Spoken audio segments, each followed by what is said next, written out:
Assalamualaikum warahmatullahi wabarakatuh. Apa kabar sobat Softer semuanya? Semoga kalian semua dalam keadaan sehat jasmani dan rohani, tidak kekurangan satu apapun. Seperti biasa, jangan lupa untuk bantu tekan tombol like dan berkomentar. Lanjut. Bab 541 sampai 545. Saya harus berdandan dan hadir dengan etika tertinggi ketika Anda menikah, Anda pasti bahagia. Setelah Ye Junlin menjelaskan beberapa kata, dia berbalik dan pergi. Tidak, jangan, aku tidak ingin menikah. Tiba-tiba Zheng Xiaoqi bergegas keluar seperti orang gila, dan berlari menuju Ye Junlin. Cila, dia merobek lapisan gaun pengantinnya, dan bahkan membuang semua hiasan di kepalanya. Dia bergegas ke belakang Ye Junlin dan memeluk Ye Junlin dengan erat. Patah, buket di tangan Li Jae-jin jatuh ke tanah. Dia tercengang, semua orang yang hadir tercengang. Apakah kamu sudah menikah? Tidak ada yang mengharapkan hasil ini. Namun dalam kasus ini, tidak ada yang berani menghentikannya, apalagi bersuara. Aku tidak akan menikah lagi, aku tidak akan menikah lagi. Teriak Zheng Xiaoqi, tiba-tiba dipeluk, Ye Junlin hendak meronta. Zheng Xiaoqi berbisik, biarkan aku memelukmu sebentar, sebentar saja. Ye Junlin mengangguk. Zheng Xiaoqi menempel erat di punggung Ye Junlin, menikmati momen ini. Dia juga mengerti bahwa hanya pertemuan singkat Ye Junlin ini yang menjadi miliknya. Seiring berjalannya waktu, Ye Junlin tidak lagi berhubungan dengannya. Dia hanya peduli pada momen ini, setidaknya sekali. Semua orang memandang Zheng Xiaoqi dan Zheng Xiaoqi dalam diam. Setelah sekitar 1 menit, Zheng Xiaoqi melepaskan tangannya dengan sangat enggan. Saat ini, air mata mengalir seperti bank yang pecah. Dia akan merindukan seluruh dunia. Aku tidak ingin kamu menyerah menikah karena aku. Ye Junlin berkata sambil membelakanginya. Tidak. Aku baru saja mengetahuinya, pernikahanku tidak seperti ini. Aku tidak bisa menikah dengan seseorang yang tidak kusukai sama sekali. Jika kamu ingin menikah, kamu harus menikah dengan cinta. Cinta yang murni. Tidak ada yang lain, kata Zheng Xiaoqi. Kemudian dia menatap Li Zaizhen lebih jauh lagi. Maaf, aku tidak pernah menyukaimu sama sekali. Menikahimu didorong oleh keuntungan. Aku menghormati pilihanmu. Jangan diakhiri. Li Zaizhen juga membuat pilihan yang sulit. Seluruh tempat menjadi gempar. Sudah lama dipromosikan dan disebut pernikahan abad ini, tapi sudah tidak diadakan lagi. Namun, setelah Ye Junlin muncul, semua pihak memahami bahwa pernikahan tersebut telah berubah. Adalah benar untuk tidak menahannya, ya, kamu bisa membuat pilihanmu sendiri. Setelah Ye Junlin selesai berbicara, dia pergi dari sini. Melihat Ye Junlin yang perlahan menghilang, Zheng Xiaoqi berteriak, aku tidak akan menikahi siapapun dalam hidup ini kecuali kamu. Plop, setelah selesai berbicara, Zheng Xiaoqi jatuh ke tanah. Dia membuat catatan yang bagus, dia tidak akan pernah menikah dalam hidup ini. Ketika keadaan telah berkembang hingga saat ini, keluarga Zheng setara dengan setengah hancur. Yang lainnya juga pergi satu demi satu. Sebelum keluarga Ye pergi, mereka mencibir dan berkata, sudah kubilang persiapkan mentalmu, jadi kamu tidak mau mendengarkan. Kami juga akan pergi, Li Zaisi, Park Tianxin dan yang lainnya pergi dengan ketakutan. Mereka sekarang sangat ingin kembali ke ibu kota provinsi. Tahukah saya mengapa Suzhou dan Hangzhou ada di sini? Mereka ingat peringatan yang diberikan Wu Shen setelah keluar dari jalan raya. Tidak bagus, hari ini adalah batas waktunya. Park Tianxin terus berkeringat di dahinya. Orang yang paling aku takuti adalah Li Zaisi. Jenderal Kunlun adalah musuh alami mereka. Tidak bisakah mereka takut? Konvoi grup Sansing bergegas pergi. Namun begitu dia meninggalkan perempatan Binhai Villa, bagian depannya dihadang. Sebuah kendaraan off-road berwarna hijau militer diblokir di tengah daratan. Ye Junlin sedang duduk di kap mobil. Keenam jenderal itu berdiri di kedua sisi, memandang mereka dengan dingin. Mengapa kamu begitu terburu-buru? Lagi pula, mudah untuk masuk dan keluar dari Suzhou dan Hangzhou. Ye Junlin bertanya sambil tersenyum. Park Tianxin, Li Zhaixi dan yang lainnya keluar dari mobil satu demi satu dan mendekati Ye Junlin. Semua orang seperti anak kecil yang melakukan kesalahan, dan mereka bahkan tidak berani untuk mengangkat kepala mereka. Ye Junlin melihat sekeliling dan matanya tertuju pada Li Zhaixi. "Kamu datang ke Tiongkok?" Ye Junlin bertanya. "Hah?" Li Zhaixi ketakutan. Orang ini benar-benar mengenalnya. "Aku mengenalmu. Beberapa orang hilang di Korea Selatan adalah muridmu, kepala instruktur tentara Korea Selatan yang berkekuatan jutaan orang. Mengapa datang ke Tiongkok jika kamu tidak bisa tinggal di tempatmu saja?" Ye Junlin tiba-tiba meninggikan suaranya. Li Zhaixi sangat ketakutan hingga dia jatuh berlutut dengan bunyi gedebuk. "Dewa Perang Kunlun, aku salah, seharusnya aku tidak menginjakan kaki di perbatasan Tiongkok, aku salah." Li Zhaixi berlutut di tanah dan bersujud. Pakaian di tubuhnya sudah basah oleh keringat dingin, dan bagian atas kepalanya mengepul.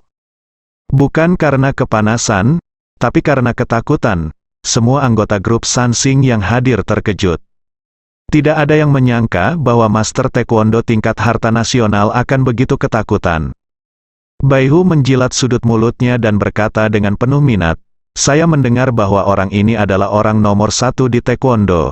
Saya ingin mencobanya." Raja Perang Macan Putih, Li Zhaixi segera menebak siapa ini dan wajahnya tampak ketakutan. Perubahan besar. Saya tidak berani melakukan apapun di tanah Tiongkok." Li Zhaixi menyesalinya. "Aku sangat menyesal. Mengetahui bahwa ada Dewa Perang Kunlun di Tiongkok, mengapa Anda masih datang? Itu tidak akan berhasil, Tiongkok bukanlah tempat yang harus kamu datangi. Jika kamu ingin pergi, pukul saja aku." Baihu melangkah maju selangkah demi selangkah. "Ingat, kamu hanya bisa pergi tanpa menjatuhkanku dengan satu pukulan." Baihu menambahkan, Li Zhaixi mengerti. Dengan identitasnya, menginjakan kaki di Tiongkok akan menjadi jalan buntu.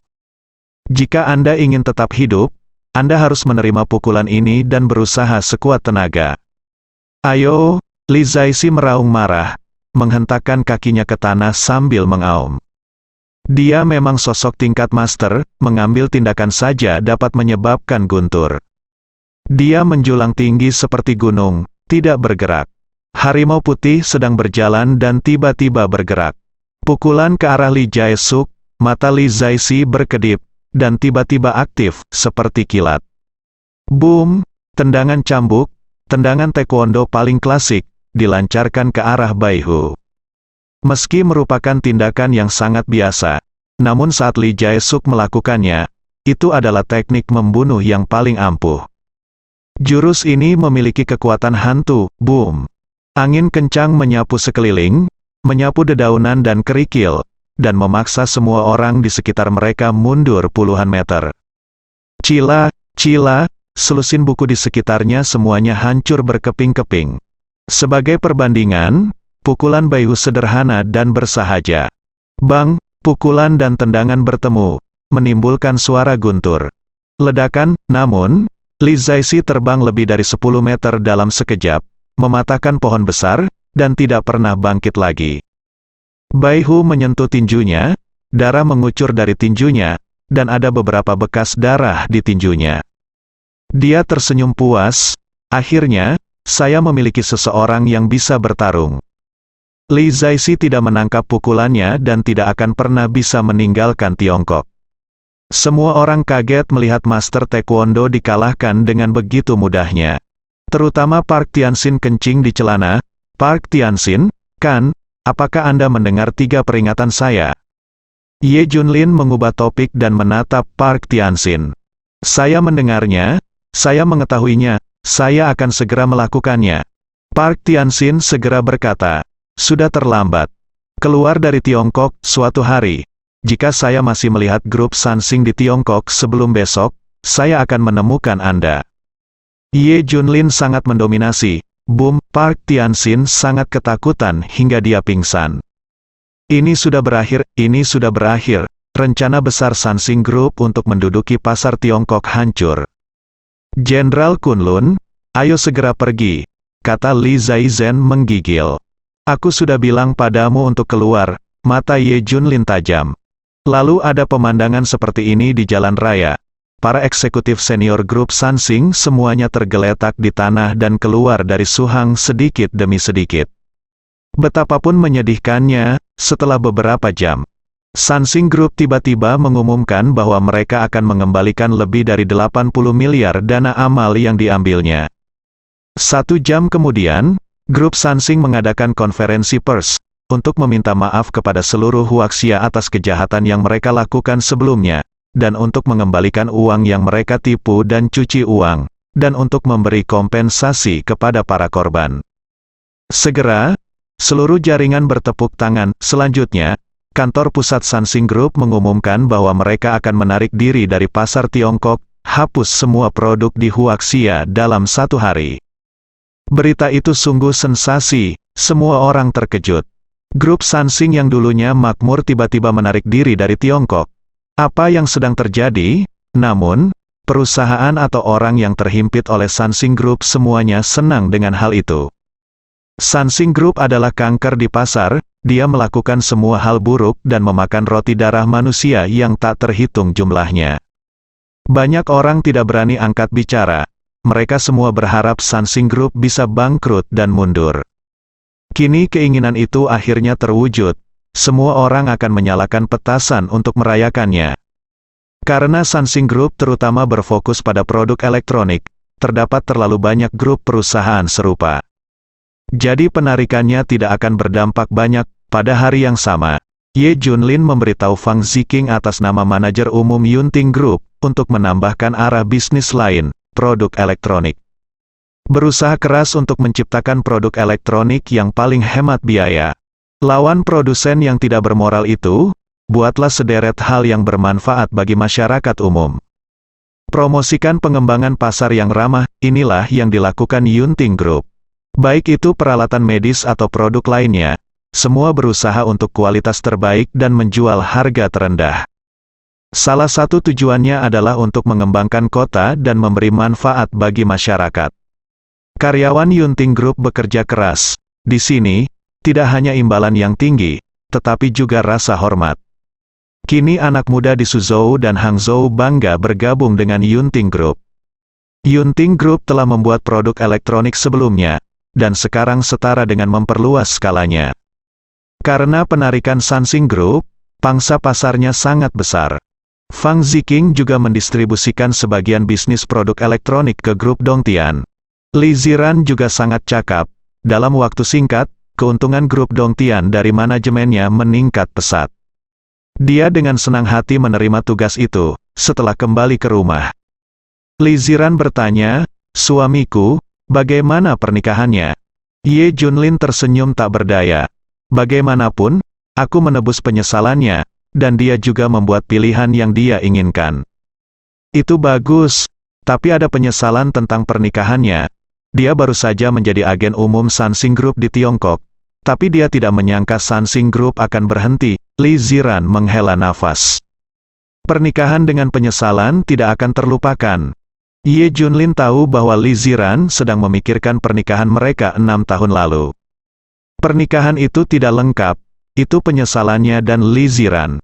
"Sayang, aku memutuskan untuk mengatur pernikahan baru untukmu. Kalau begitu aku akan memberitahumu sesuatu." Ye Junlin memutuskan untuk mengatur pernikahan baru untuk Li Ziran. Ketika saatnya tiba, dia akan mengakui identitas aslinya. Li Ziran menyipitkan matanya dan tersenyum. "Oke, aku akan menunggumu memberiku pernikahan yang bahagia." "Oke, kalau begitu aku akan memilih tanggal yang cocok." Ye Junlin mengangguk. Li Ziran hanya mengira itu lelucon Ye Junlin. Tapi bagaimana dia tahu kalau Ye Junlin serius? Belakangan pernikahan itu disebut sebagai yang terbaik abad ini. Tentu saja ini adalah sesuatu, setelahnya semuanya seperti biasa. Ye Junlin sedang duduk di kantor, merokok dan minum. King Long menelepon dan mengatakan bahwa ibu kota provinsi sedang dalam kekacauan. Setelah jatuhnya grup Sansing dan faksi Yuan Sanhe, kekuatan keluarga besar dengan panik merebut wilayah tersebut. Bahkan beberapa kekuatan dari provinsi lain ikut terlibat. Singkatnya, Ibu kota provinsi sedang kacau. Ini adalah sesuatu yang Ye Junlin tidak duga. Diperkirakan setelah Yuan Sanhe dan grup Sansing tersingkir, provinsi Jiangnan akan tenang. Semua orang akan aman dan sehat. Saya tidak tahu bahwa itu tidak memainkan peran kewaspadaan. Sebaliknya, orang-orang ini gila. Menurut mereka, jika kedua gunung itu runtuh, maka tanah dan harta benda akan kosong. Mereka akan mengambilnya, tidak mudah mengendalikan ibu kota provinsi. King Long ragu-ragu, oke, kalau begitu aku akan pergi ke ibu kota provinsi sendiri, masalah ini terjadi karena aku, dan aku harus menghadapinya. Cahaya dingin melintas di mata Ye Junlin. Sore harinya, Ye Junlin memberitahu Li Ziran bahwa dia akan pergi ke ibu kota provinsi. Mata Li Ziran berbinar, tepat sekali. Xiao Qin memberitahuku sebelumnya bahwa dia akan kembali ke ibu kota provinsi, dan ada masalah mendesak di rumah yang memintanya untuk kembali. Keluarga Zhao tidak mengatakannya, mendesak, dan orang tua sangat khawatir. Kamu dan biarkan Xiao Qin kembali bersama dan melihat apa yang terjadi pada keluarga Zhao. Oke, tidak masalah. Ye Junlin setuju. Keesokan harinya, setelah Xiao Qin masuk ke dalam mobil, dia langsung memeluk leher Ye Junlin. Kakak ipar, kamu benar-benar kejam. Kamu sudah lama tidak datang menemuiku. Mata Xiao Qin penuh kebencian, seperti menantu perempuan kecil. Ye Junlin dengan cepat mendorongnya ke samping. Bicaralah dengan baik jika kamu ingin mengatakan sesuatu, jangan menyentuhnya. Xiao Qin memelototinya dan berkata, apakah kamu bertemu seseorang baru-baru ini? Ye Junlin mengerutkan kening. Aku dengar kamu masih pergi untuk berpartisipasi pernikahan kekasih bayi, dan menggoda gadis dimanapun. Sahabat saudara perempuanku juga ditaklukkan olehmu.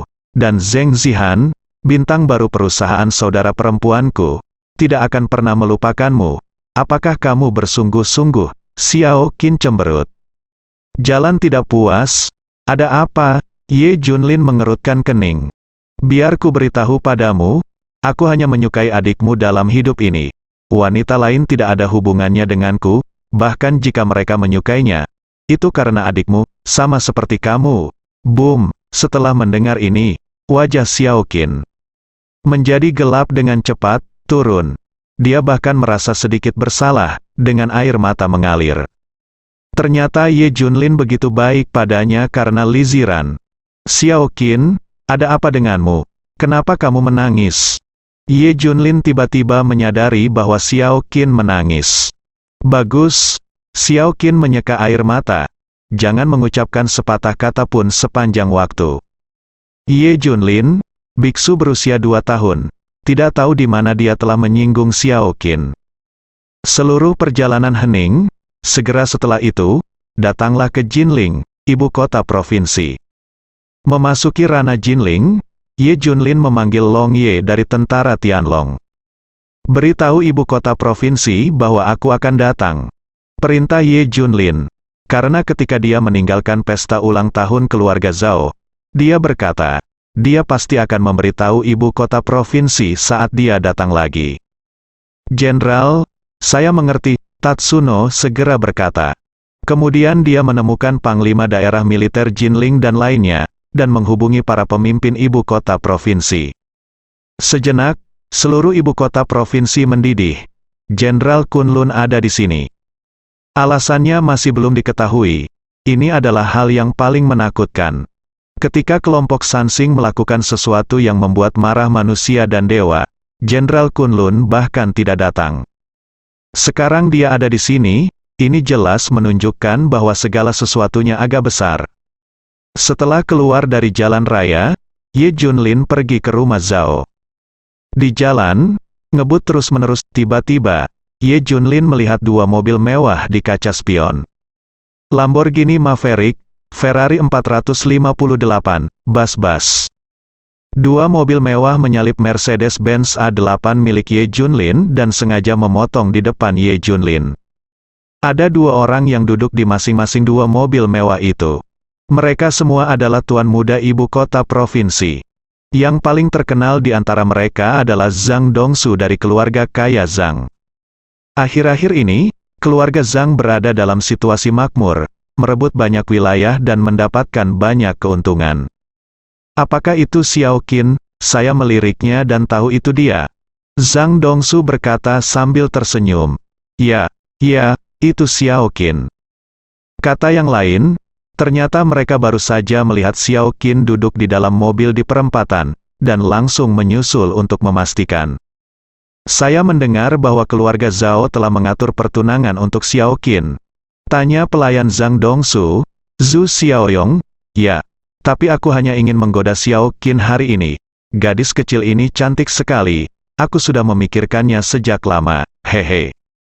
Ketika Zhang Dongsu memikirkan Xiao Qin, dia tidak tahan lagi. Ternyata keluarga Zhao lebih kuat dari keluarga Zhang, dan Zhang Dongsu tidak berani berbuat apa-apa. Tapi sekarang dalam perang wilayah, keluarga Zhao memilih untuk melindungi diri mereka sendiri dengan bijak, sementara keluarga Zhang menjarah dengan liar. Saat ini, keluarga Zhang sedang berkembang pesat dan jauh lebih kuat daripada keluarga Zhao. Zhang Dongsu secara alami menjadi lebih berani dan ingin menggoda Xiao Qin. Kecepatan kedua mobil tersebut dengan cepat melambat setelah tarif Audi dimasukkan. Akhirnya memasuki jarak 20 yard, mengemudi perlahan. Ada yang tahu ini disengaja, mata Xiao Qin menjadi marah. Kakak ipar dan gengnya melakukan ini dengan sengaja, Ye Junlin tidak berkata apa-apa, dia tiba-tiba memutar setir ke kanan dan mempercepat. Dengan kecepatan kilat, ia menyalip dua mobil mewah dalam sekejap, pergilah. Boom, melihat Audi dengan cepat menyalip. Zhang Dongsu dan yang lainnya tercengang. Operasi apa ini? Terlalu cepat, tidak ada reaksi sama sekali. Cepat kejar aku, Zhang Dongsu meraung.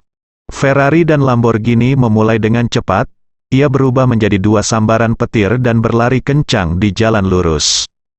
Akselerasi mobil sport di jalan lurus tak tertandingi sedan Audi. Segera Ye Junlin melihat dua mobil mengejar. Tapi Ye Junlin tidak panik, dia terus melaju. Ada tikungan besar di depan, dan Ye Junlin terus melaju seolah dia tidak melihat. Ah, kakak ipar, tolong pelan-pelan. Xiao Qin sangat ketakutan hingga dia hampir menutup matanya. Tapi Ye Junlin terlihat tenang, mobil terus berakselerasi. Zhang Dongsu dan orang lain di belakangnya juga berkeringat dingin saat melihatnya. Sial, apakah anak ini gila? Ada tikungan besar di depannya dan ada tanjakan. Beraninya dia berakselerasi seperti ini. Zhang Dongsu bertanya dengan heran. Iya kan, tikungan ini yang paling mungkin menimbulkan kecelakaan, dia berani ngebut, gila. Kalau masih ada harapan mobil sport bisa melewati tikungan itu, bagaimana dengan sedan komersil? Apa yang terjadi? Aktif. Lamborghini dan Ferrari mulai melambat, berpikir dengan lancar melewati tikungan sempit. Namun Audi di depan semakin kencang dan hendak melaju ke tikungan. Setidaknya itu adalah kecelakaan mobil dan semua orang terbunuh. Kasihan sekali Xiao Qin. Cantik sekali. Bahkan Zhang Dongsu menutup matanya dengan putus asa. Bersambung.